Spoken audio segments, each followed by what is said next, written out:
The pill does not fix your hormonal imbalances. Let me say that again. So if you're at a doctor's office and they're telling you, like, let's put you on the pill to regulate your cycles or to help clear your acne, the pill is not going to fix your periods. It's not going to fix your acne. I just cannot stress that enough. It is a band-aid solution because what it is doing is it is shutting down your signals from your brain to your ovaries, and you are not ovulating anymore. You don't have a period anymore. That's a hormonal withdrawal bleed that you're getting every month. And so, yeah, maybe the pesky symptoms disappear while you're taking the pill, but it is very, very likely that those symptoms are going to come right back unless you address the root cause while you're on the pill. I don't think women are informed enough when their doctors are pushing the pill on them.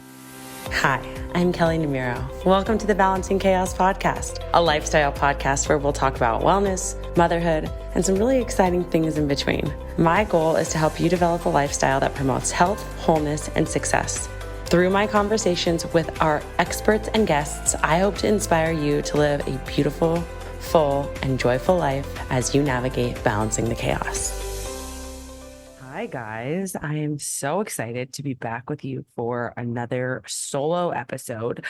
I am really, really happy to do this because I'm getting to answer your listener questions. So we've decided to change the cadence of how we're doing the podcast. Every other week is going to be an interview.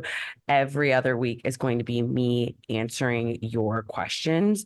And we like to break them down into 4 categories because we really can categorize pretty much all of your guys' questions into 4 different things: hormones, nutrition, pregnancy, and parenting. And so I have decided to choose 3 questions from each category so that I can get to all the different areas.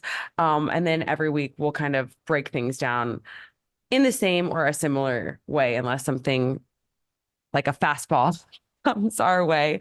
But because you guys really enjoy the solo episodes, this is so exciting for me, because it feels like I'm getting to know you guys more and we're getting to chat more. And so from time to time, we'll have Kate back on. She can do more fun interview style things, but I want to make sure that I get to your guys' questions and I can answer them in a longer format than I can on Instagram.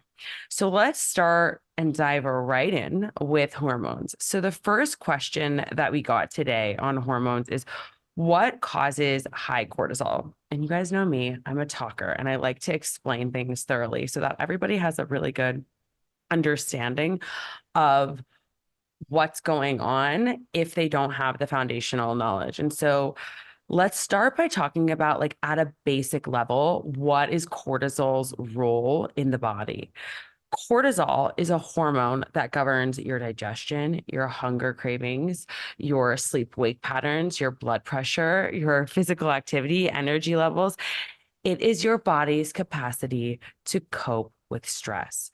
Cortisol is the main stress hormone. And when it's released, when you're in a fight with your partner, or you have a very serious deadline, or you're working out too much and on a diet, you're in fight or flight. Cortisol's job is to raise your blood pressure so that you can run, raise your blood sugar so that it can bring power to your muscles, and modulate your immune system. And so we want to have cortisol when something is actually stressful. Cortisol production is controlled by your adrenal glands, and it's managed by your hypothalamic pituitary adrenal axis, which we're getting a little crazy here talking about the brain and the axis in which the brain and the adrenals function together. But again, I want you guys to have the knowledge. And so in a normal sequence of events, in times of stress, and I like to break down stress into 3 different buckets. So you have mental stress. So think of deadlines, work projects, rushing out the door to get your kids to school, making sure that you are, getting all the things on your to-do list done. Those are things that fall into the bucket of mental stress. mental stressors. Then you think of emotional stressors. So again, like a fight with your partner, grieving the loss of a pet or a parent or a really close friend, being in a fight with a friend, all of these things. Even if you think about like having negative self-talk and talking to yourself like, oh gosh, like why can't you lose the weight? You're not good enough. You're not worthy. All of those things are emotional stressors on your body, even if it doesn't feel stressful. And then you have the physical stressors. So not enough sleep, too much sugary, processed, crappy food, not enough food at all. You're really in a calorie deficit and you're restricting a lot. Or maybe I'm trying to think of all of the examples that I can. You're exercising way too much. All of those things are things that I did at one point that are in the bucket of physical stressors. So in times of stress, mental, physical, and emotional stress, your HPA axis signals to your adrenals to increase cortisol production to help you deal with the stress that you're under. And this increased cortisol acts to inhibit the HPA axis, which can settle down until the next stressful event happens. And so the idea is that you have a stressful event come up, your cortisol levels come down, things settle, and then cortisol levels come back up the next time you have a stressful event happen. The problem is that most people that I'm working with, most people that I'm chatting with in the DMs, most people in American society, let's be honest, run around stressed all the time. And when stress is at a chronic level, cortisol is constantly produced and it doesn't act as a negative inhibitor to the HPA axis. The HPA axis actually keeps triggering the adrenals to produce more and more and more cortisol. And high cortisol levels over time wreak havoc. They make you store more fat, especially in your belly. They deplete you of your happy brain chemicals like serotonin. So you feel more anxious, more depressed, more sad, and they rob you of your sleep. You have insomnia. And so high cortisol is really closely linked to depression, food addiction, and sugar cravings. And so when we think about what causes high cortisol, I think going back to what I was talking about with those buckets of mental, physical, and emotional stressors is really, really important. So can you think about what is mentally stressing you out? Is it that you are, in a job where you really hate your boss and they're super demanding of you and your time and you feel like you're always responding to emails and the first thing you have to do first thing in the morning when your alarm goes off is check your phone? Like all of that is mental stress. What is emotionally stressing you out? Is your partner toxic? Do you have toxic friendships? Do you have a toxic relationship with a parent? Do your kids tend to stress you out?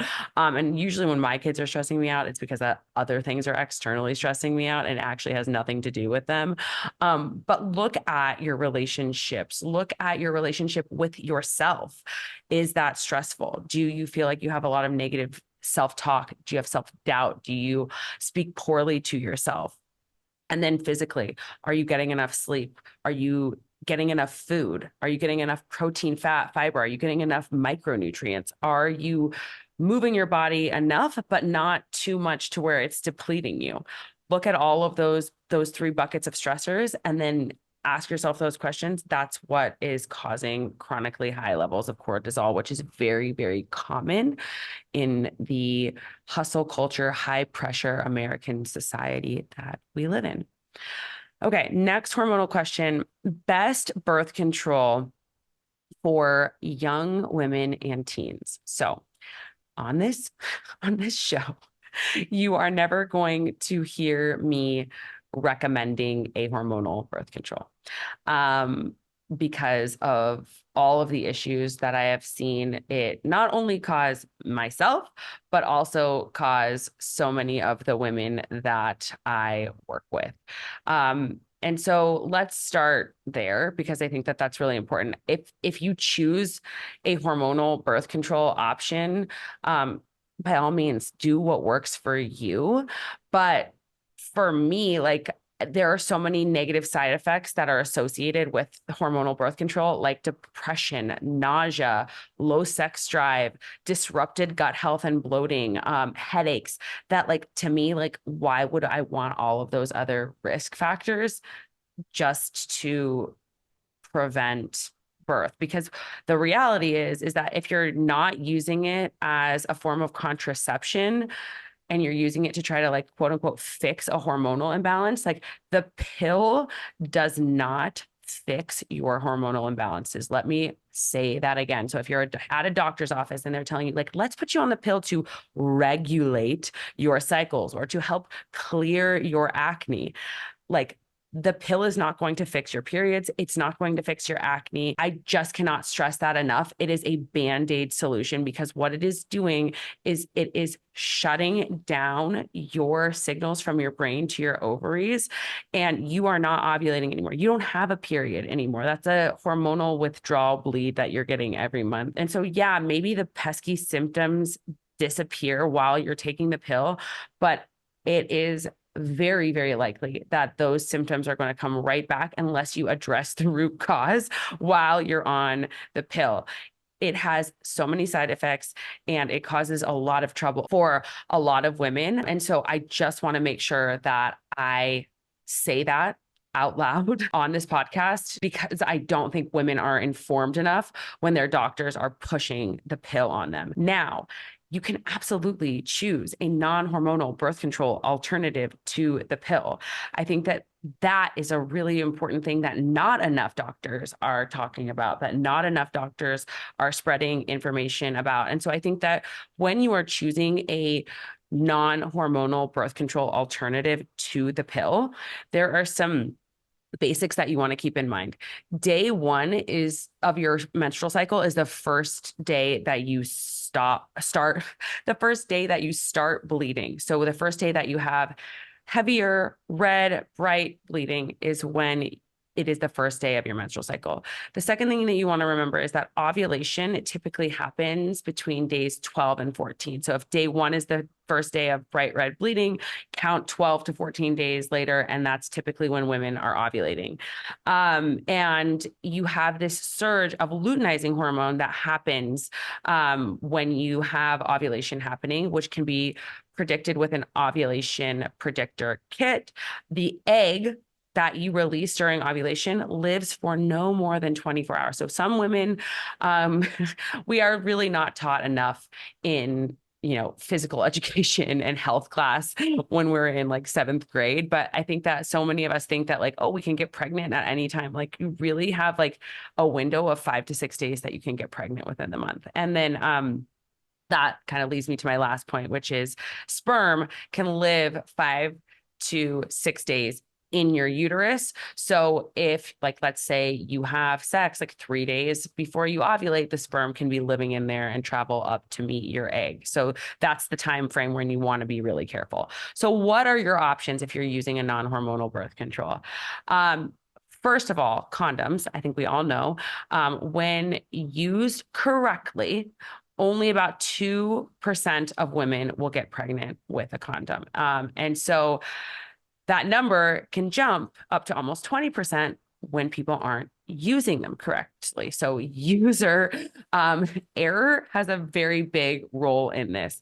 But I think that that piece is really important to remember, is that this is a super safe, effective method. And that if you're using this along with the fertility awareness method, you actually really only need to use condoms like 6 days out of the month, because again, you really have that shorter window of your time frame when you can get pregnant.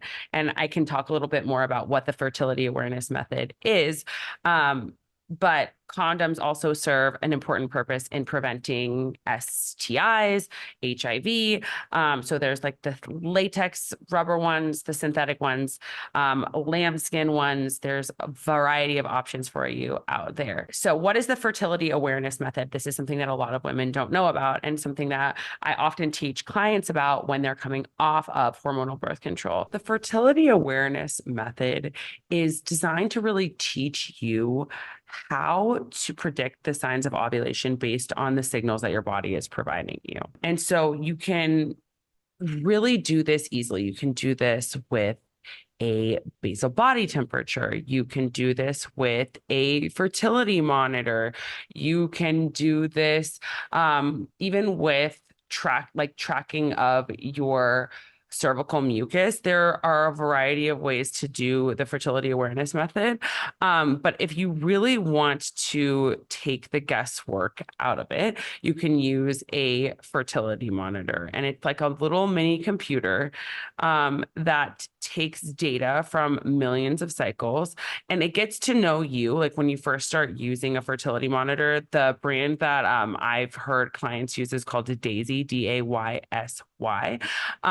And it gets to know you, and it will compare your cycle data that it has collected from other users to start to predict your ovulation. And then once there is enough data on you month over month over month, it starts to compare your new cycle information to your previous cycles to get more honed in on the days that you are fertile. Another one that a lot of people use is natural cycles through the Oura Ring, because that tracks your temperature within the ring. And when you have a temperature spike, you know that you are ovulating, and then it does like a prediction window as well. And so the Daysy one is color coded. It makes it really easy for you to decipher when you are in your cycle. Like you pop it open again, it also uses your temperature to see the shift in your hormones, and then can tell you your basal body temperature. And it uses this like complex algorithm to determine your temperature spikes, which accompany that ovulation window. Typically that takes about 3 to 4 cycles to get to know your data enough to predict your ovulation. Again, if you are trying to use an ovulatory predictor method in order to prevent birth. Now, if someone is looking to be on birth control, again, I just want to reiterate this, to prevent symptoms of hormonal imbalances, my recommendation is get to the root of the hormonal imbalance. Don't stick the birth control pill as a solution on that. So a couple of other things that you can do: a diaphragm, that's like a flexible silicone dome that fits over the cervix and is reusable. And you can use that when you are having intercourse. One of my favorite methods to recommend to clients is the copper IUD, because it is non-hormonal. It's this small, like little T-shaped device that's placed in your uterus by a gynecologist. And it is very, very, very effective. While I'm sure there have been women who have heard the scary stories associated with the IUD, they're actually quite uncommon, especially after the first 30 days of having it placed. And so I think that there is, again, like a very rare case of women. I just like want to make sure that I'm telling you guys all the risks of these things as we get into it. A very rare case of women reporting copper toxicity with this form of non-hormonal IUD. And that research is really, really lacking. And you can monitor your copper levels with a blood test while you're on the IUD. So the most common side effect I see with women using the copper IUD is increased menstrual flow or more menstrual cramps. This is a great one if you don't want to have to think about the extra effort that goes along with fertility awareness method, an app like Natural Cycles or the Daysy. So I think that those are a few different options. And like I said multiple times, if you're using birth control hormonally, because your doctor said that it's going to help with your PCOS or help to regulate your cycles or help to clear your acne, they're wrong. It's not. And you have to figure out what's going on at the root of that hormonal imbalance. Hi, I'm Kelley Namiro, your host, certified holistic hormone coach, and Pilates instructor for the WBK method. You can consider me your guide in helping you curate the very best version of yourself from the inside out.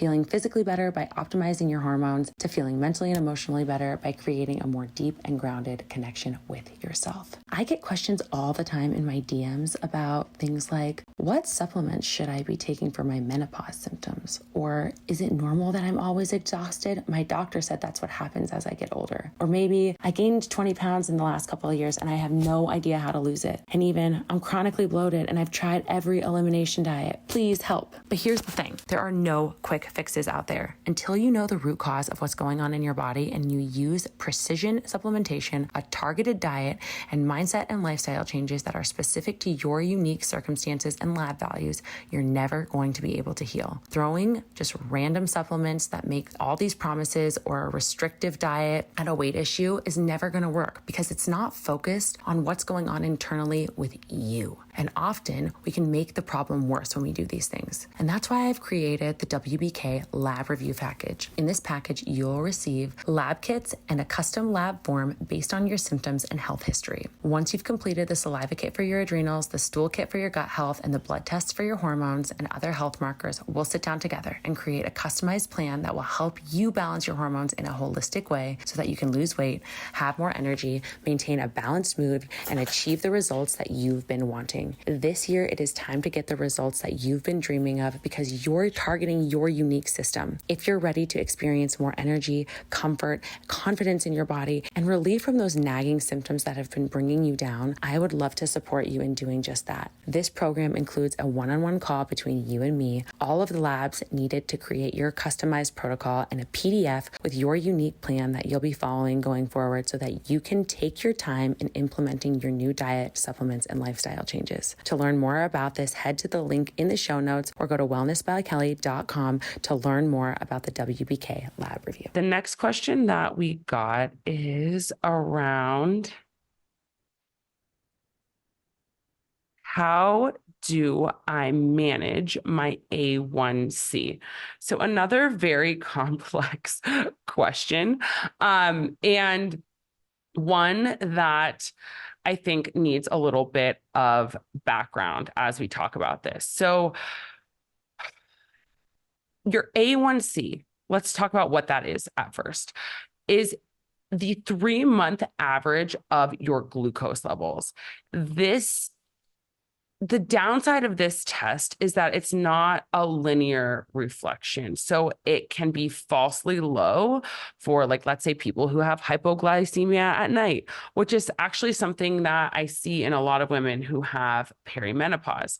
But let's go back for a second and talk about metabolic health just in general. Most Americans, 93% of Americans are metabolically unhealthy. And that's out of the most recent research and data. I think that we have to think about the word metabolism. A lot of people have a misconception about what metabolism means and think that it is only related to their weight or how much belly fat they have or how much fat they have. But the true concept of metabolism is so much deeper and so much broader than that. Your metabolism is the aggregate of all of the biochemical processes that are occurring in your body, and that includes your metabolic hormones, things like insulin, cortisol, leptin, testosterone, growth hormone. These hormones drive so many factors when it comes to metabolic health, and it determines how you feel today, and equally important, how you're going to feel over the next few decades, including your risk for chronic diseases like prediabetes, diabetes, heart disease, stroke, and even cancer. Your metabolic health influences your risk of chronic diseases, including cancer. So really think about that. Like, as you are creating your plate and making your meals for the day, like, you really want to think about the fact that, like, what you're putting in your mouth influences your risk for all of these chronic diseases.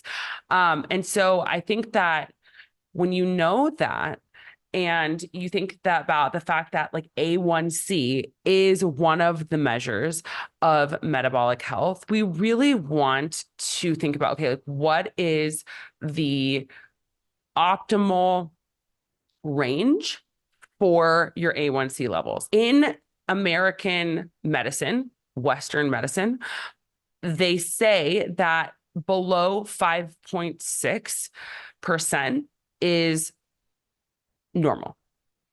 That being said, that is not optimal. Optimal is below 5.2%. I like to see clients anywhere between 4.8% and 5.2% in order for that to be one of the many indicators that they are metabolically healthy. So again, you should be also looking at your fasting glucose, your insulin, a thyroid panel, an advanced lipid panel, your CRP, which is a measure of your inflammation, looking at all of those things in order to assess, am I metabolically healthy? You can also look at your blood pressure and your waist circumference as markers of your metabolic health. So then from there, how do you manage? That's the question. How do you manage your A1C levels? There are a few different things that are really important when it comes to this. So the first is you want to make sure that we've talked about this before, how like building your plate in a way at every meal. How do you build your plate to incorporate all of the macronutrient levels in a healthy fashion? So I like to think of half of my plate as non-starchy, green leafy vegetables, fiber-rich vegetables. So even if I'm building a smoothie, I want that smoothie first thing in the morning to ensure that it has a lot of green vegetables in it. Things like spinach, kale, etc. I want a quarter of my plate to be a protein and a quality protein. So, grass-fed meat, wild caught fish, organic pasture-raised eggs. You want that quality protein. And then you want the other quarter of your plate to be a starchy, complex carbohydrate, ideally one that is a whole real food. So sweet potatoes, quinoa is great. There are so many good options for those carbohydrates because you don't want to cut them out. If you do, over the long term, you can actually raise your blood sugar levels because your body goes into fight or flight mode. And then you also want to have 1 to 2 tablespoons of a healthy fat to go on top of whatever that meal is. So that's the best way, I think, to be managing your blood sugar over time when you think about how you're building your plate. You want to be eating your meal at consistent meal time. So eating at regular intervals to help you to maintain blood sugar levels. Your body thrives on consistency. Your body wants to know when the next meal is coming. So I like to think for myself, like I have breakfast typically around 7 to 7:30. I have lunch typically between 12:30 and 1. And then we typically have dinner anywhere between 6:30 and 7. And so my body is constantly in the know that like that's when it's going to be fed for the most part on most days. I am not perfect, but your body really thrives on consistency and it does help with balanced blood sugar and A1C levels. What else? I think that when you think about just going back to building your plate for a second, when we think about carbohydrates, you really want to ensure that your carbohydrate intake, you want to eat carbs, but you want to make sure those carbs are not processed carbs because the processed carbs, the white breads, the white rice, the white sugar, all of those really highly processed carbs have a very detrimental impact on your blood sugar levels and can impact your A1C over time. Getting regular exercise in, including resistance training to build lean muscle, is really, really important for managing your A1C levels, especially if you're somebody who is pre-diabetic, diabetic, and you really want to manage your metabolism and your metabolic health. Staying active is really, really important. I think that testing plays a really big role in all of this. So frequent testing, keeping records of your A1C levels every 4 months or so. So that way you're measuring your progress. Like we cannot make a difference. We cannot improve something that we're not measuring over time. There's no way for us to know unless we are tracking and measuring our progress. So go get your blood work done every 3 to 4 months. Do those tests that I mentioned, not just your A1C, but your fasting blood sugar, your insulin, your thyroid. your HSCRP, and like a CBC. Look at all of these things that make up your metabolic health, track them over time, and see the difference you're making with the food you're eating, with the exercise you're doing, and how you're managing your stress. Because that is another big one. Stress management is really, really important. When you are stressed, again, like I mentioned, when somebody asked about high cortisol, that causes your blood sugar to rise to help you cope with and deal with the stress. And so you have to be managing your stress effectively, and you have to be getting adequate quality sleep, because poor sleep negatively impacts your blood sugar levels. So those are my tips for A1C. Let's talk a little bit about what micronutrients. This is a question from Jen L. What micronutrients are the most important to test for annually? So when I think about women's hormones, women's health, there are certain micronutrients that are particularly important to monitor annually because of their significant roles in different functions, whether that is with your menstrual health, your bone health, your overall hormonal balance. And so the first one I'll say is vitamin D. This is critical for your bone health, your immune function, and hormone regulation. And if you are deficient in vitamin D, which about 70% of the population is, it can lead to bone density loss, increase of bone fractures, and impaired immune function. So get your vitamin D tested. I would say you want to test these things. I mean, I test them 4 times a year. That might be a little crazy, at least twice a year. Vitamin B12. This is really important for nerve function, for red blood cell production. And if you're deficient in B12, it can cause anemia, fatigue, cognitive issues, neurological issues, which can be really, really concerning if you're pregnant. Folate, which is vitamin B9. This is really important for cell division and proper fetal development during pregnancy. And if you are deficient, this can also lead to anemia. If you're pregnant, it can lead to birth defects. It can cause your homocysteine levels, which is an inflammatory marker, to rise.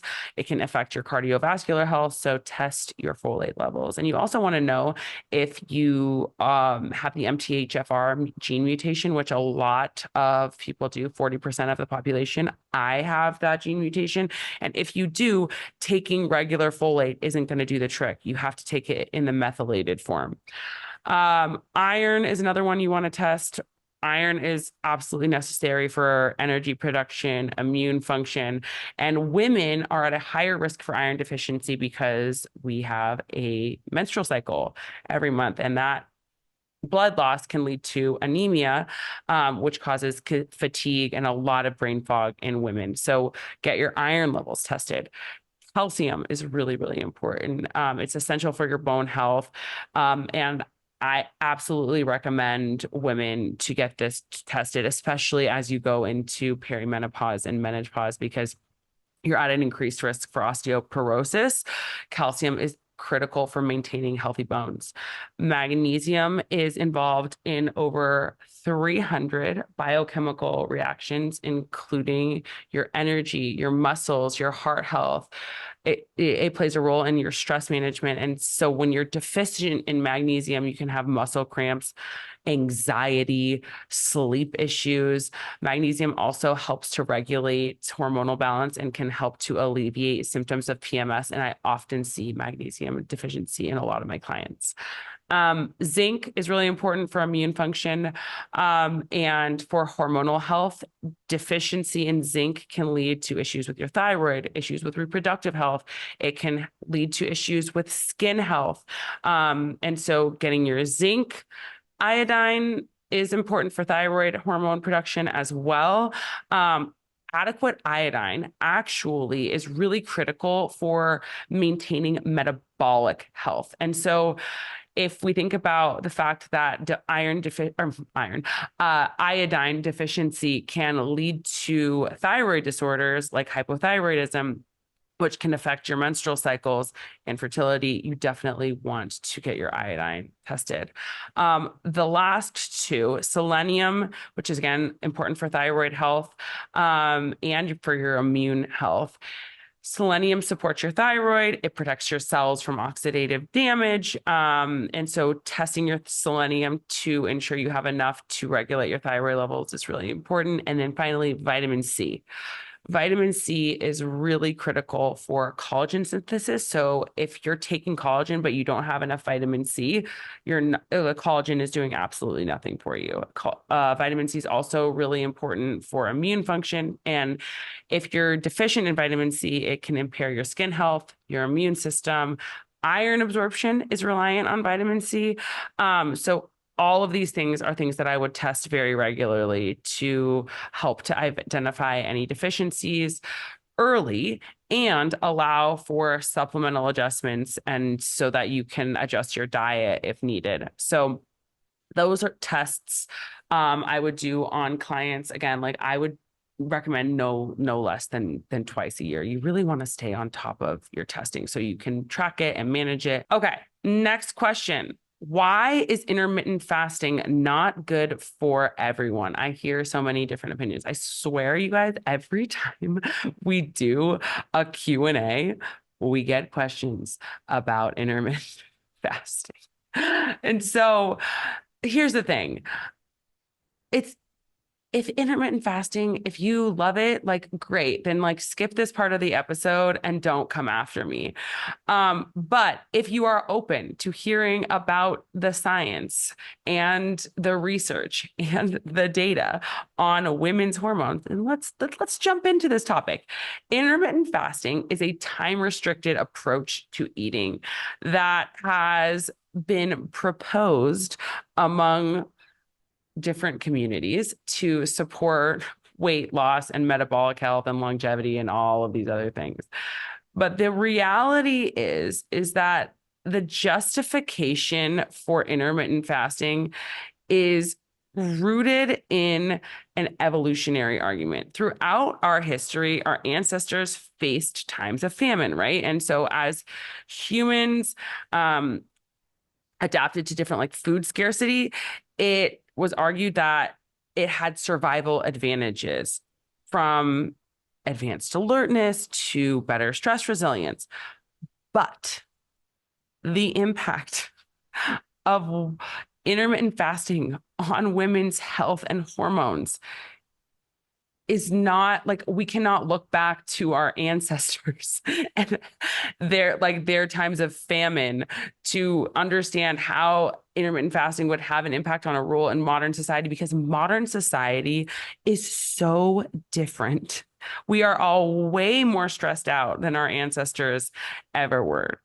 Fasting is a stressor on your body. And as women, our bodies are designed to reproduce.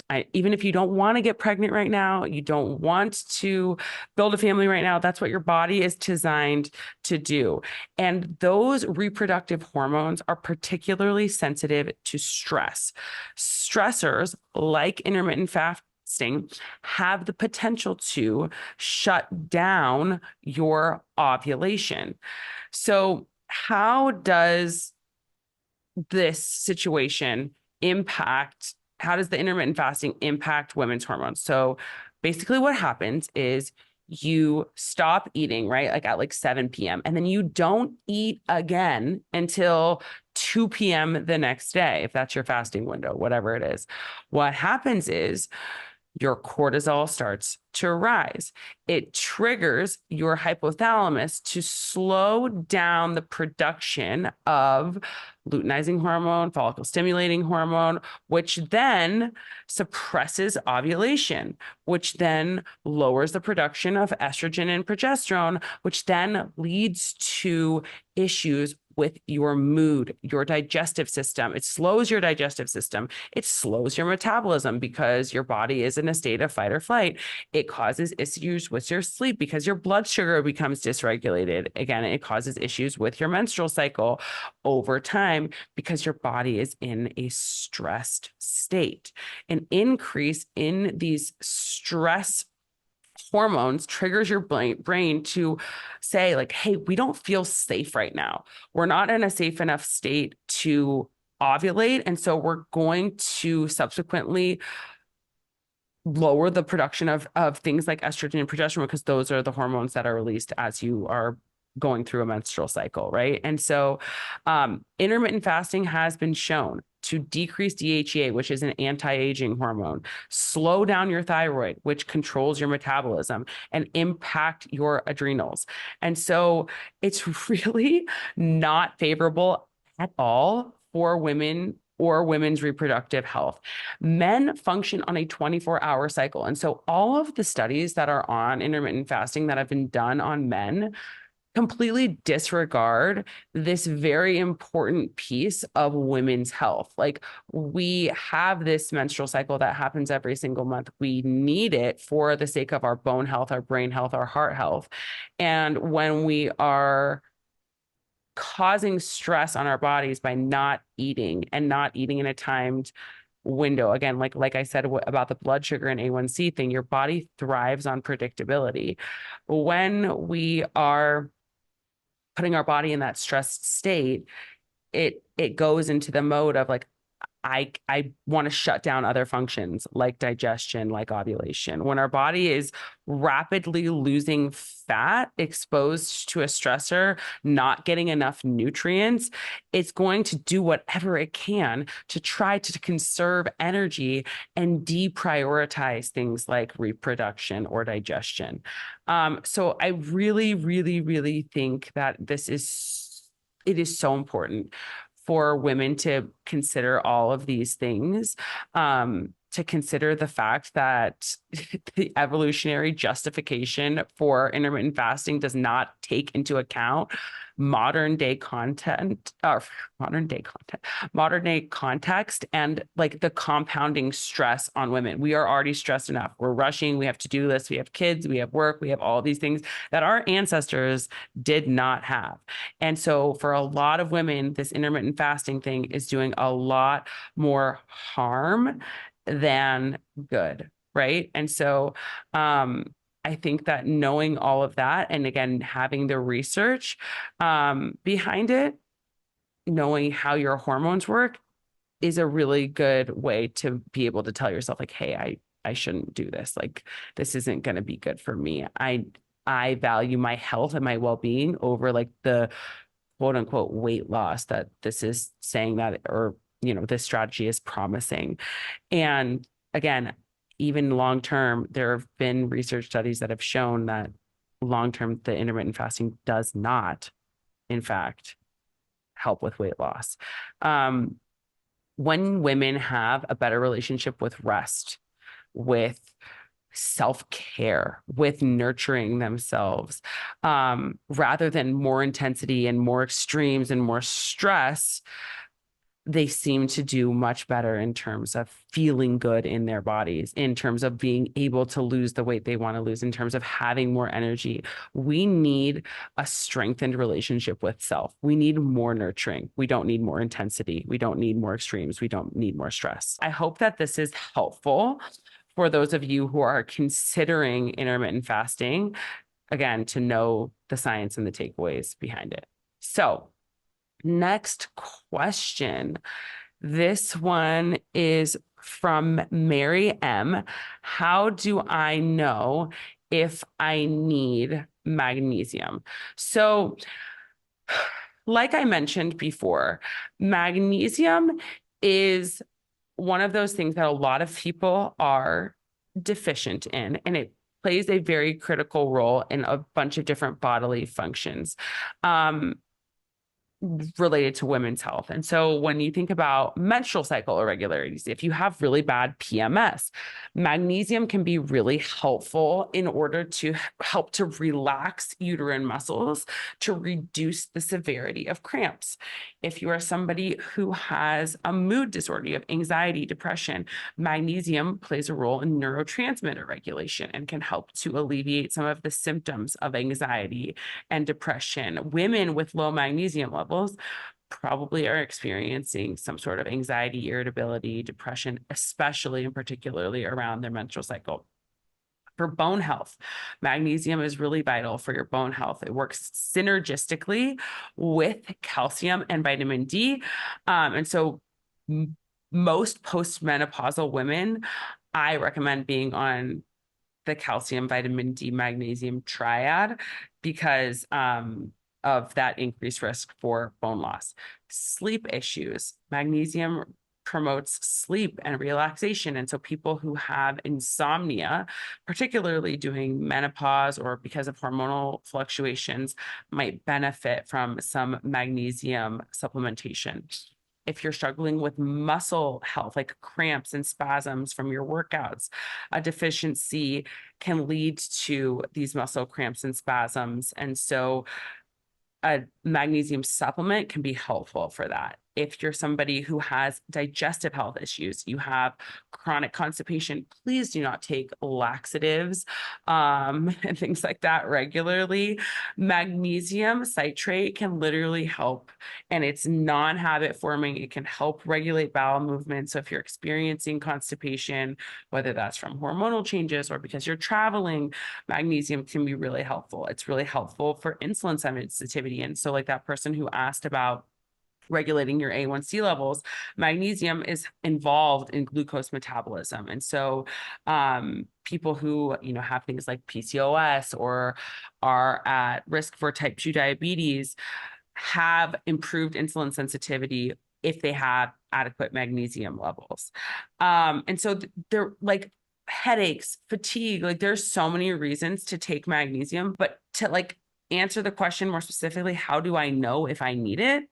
I would just say, go get it tested. You can literally go get your magnesium levels tested. It's as easy as that. Depending on if you are optimal or deficient, that's when you may take it. But if you have a lot of these symptoms, it's not a bad idea to test it out and try it out. There are a variety of different types of magnesium. So like I said, magnesium citrate is really, really great for digestive issues. Magnesium biglycinate is great for anxiety and stress issues. And so you want to make sure you're taking the right form.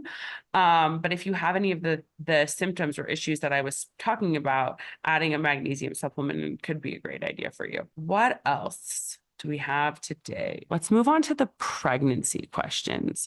So what nutrients to look out for during each trimester of pregnancy? I'm going to run through these pretty quickly. So when it comes to your first trimester, you're probably experiencing some sort of fatigue, nausea, exhaustion.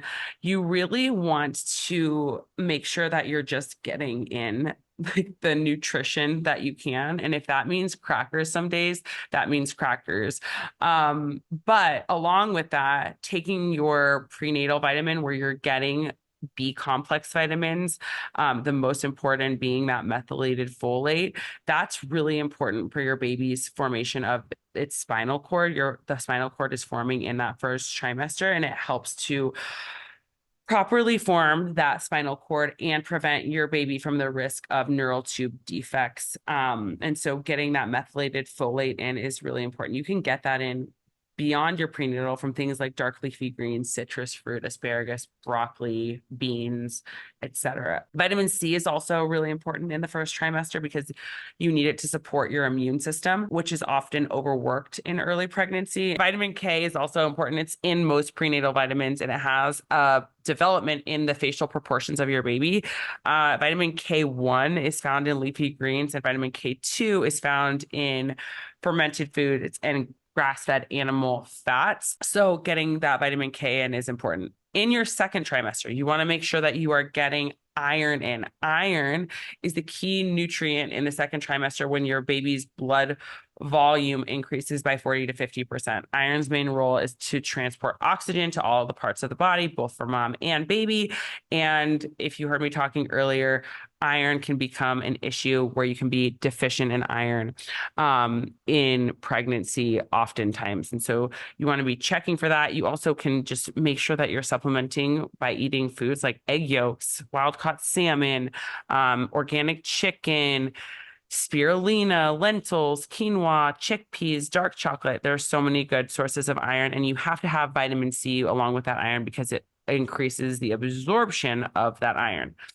finally, in your third trimester, you want to make sure you're also getting iron and protein to support the peak of your baby's growth, your increased blood volume, cellular development, continued building of that healthy placenta. You want to make sure that you have calcium and vitamin D3 because those things help support the rapid bone growth and development. Vitamin D is also important in lung development. You want to make sure you're having sources of calcium, things like broccoli, collard greens, kale, almonds, all great. And you want to make sure you're getting enough essential fatty acids in. So essential fatty acids are really important for your baby's brain development, especially in the third trimester, which is made up of over 60% fat, as well as its heart and eye development. Increase of the absorption of fat soluble vitamins A, D, E, and K, all crucial during pregnancy. And so having an EFA is going to help you with that and to help lower your risk of postpartum depression. So if you think of like essential fatty acids, if you're not going to take an omega, things like flax seeds, walnuts, almonds, olive oil, avocado, coconut oil are all really great. My favorite prenatal vitamin is the Sakara one because the folate is already methylated. It's got all of these nutrients in it. It has an omega in it, which most prenatal vitamins do not. So that's the one I've been taking through all of my pregnancies. It is not sponsored. I pay for my prenatals. I just think it is really, really, really great. I do have a code for it though. It's XOWBK to get a discount off of that prenatal. What else do we have here today?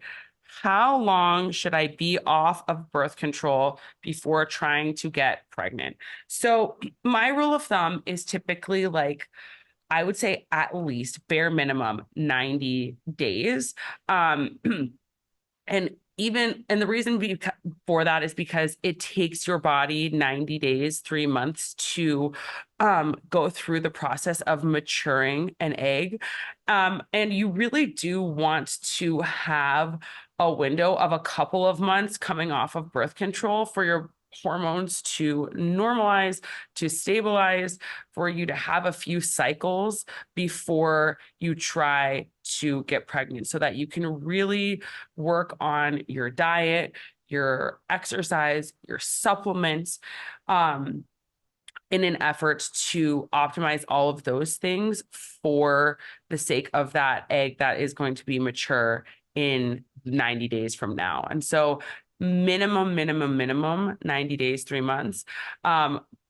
Even better, 6 months, giving your body a little bit of extra time to regulate for you to build in those lifestyle habits of really managing your blood sugar well, lowering your levels of stress, making sure you're getting enough food to eat, making sure you know what your ovulation window is before you go ahead and try to get pregnant. Okay, next question. How do you stay calm when dealing with your two kids after working a full day? Oh my gosh, this used to be so hard for me, you guys. I remember after I had first had West and I was just starting Wellness by Kelley and I was a frazzled hot mess.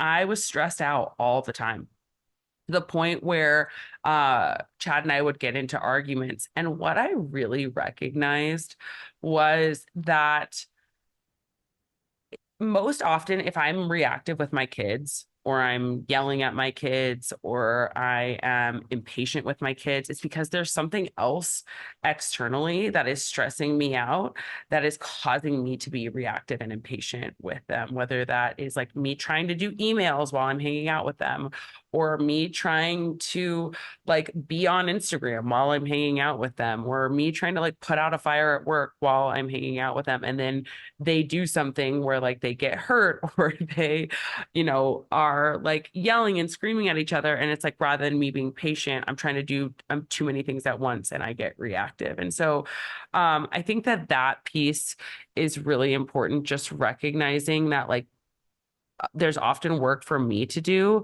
on being less reactive and on giving them a little bit more of my presence, because when I'm fully present with them, it is very rare that I am stressed out and reactive and overwhelmed when I am like in a place of full presence with them. So I think that that one is really important. And that's just me being like super truthful and honest, because if there are plenty of times where I am super overwhelmed and then I get reactive and impatient, and it it does not feel good. So I think the other thing that I will say, like just beyond that, in terms of like tangible tips that of things that you can do. So look inward, just look inward and see if there's ways for you to be more present. But beyond that, alone time is great.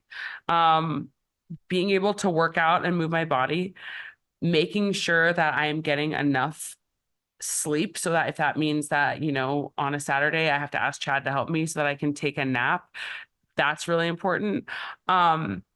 If I am feeling overwhelmed, like talking about it, talking it out, getting my emotions out, whether that's to my own mom or to Chad, just to have a place to process it all, is really, really valuable. I think that keeping it all in and feeling like I have to do it all and be it all to everybody only builds resentment and frustration. So rest, movement, making sure I nourish my body and eat. If I skip meals, I'm much more reactive and impatient. The next question is, if you could give any advice to a first-time mom, what would it be? So I'm just like trying to think back to like when I first had West. It's just like all so new and exciting and fun, and like scary. But what I would say is like, the first thing is that like this person is going to be your best friend. And like, I feel like I'm going to get emotional talking about this, but this person is going to be your best friend for the rest of your life. You are forever changed. You are now responsible for another human. And there is still a part of you that exists and that has to be looked after, and ensure that you make time to like express yourself and your needs and your passions and who you are at your core. You are a mom now, but you're also still you. You're, whatever your passions and your interests and your career, if you have one, are.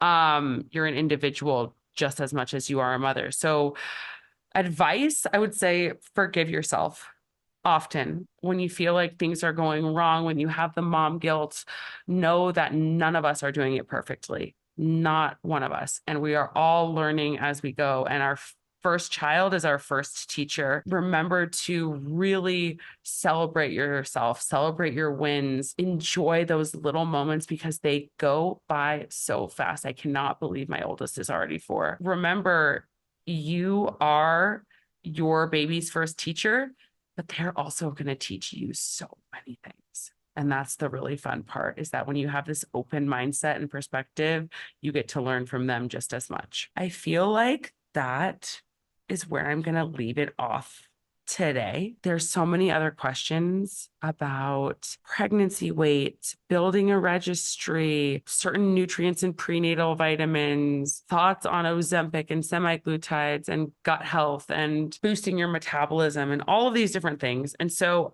I will get to these in our next solo episode. Keep submitting your questions, because this is so fun for me. I love getting to see certain names pop up, more than once, familiar faces, new faces, and getting to know you guys in this way. It's super fun for me. So I hope that this was helpful for you. I hope that some of you got your questions answered, and I will see you all next week.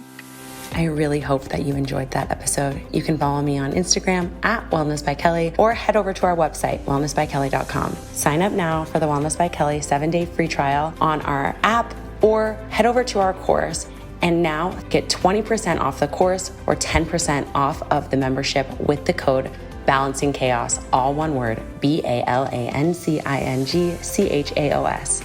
In our course, you'll get access to an emailed lab review plus protocols built out to help you heal with whatever hormonal imbalance you're struggling with.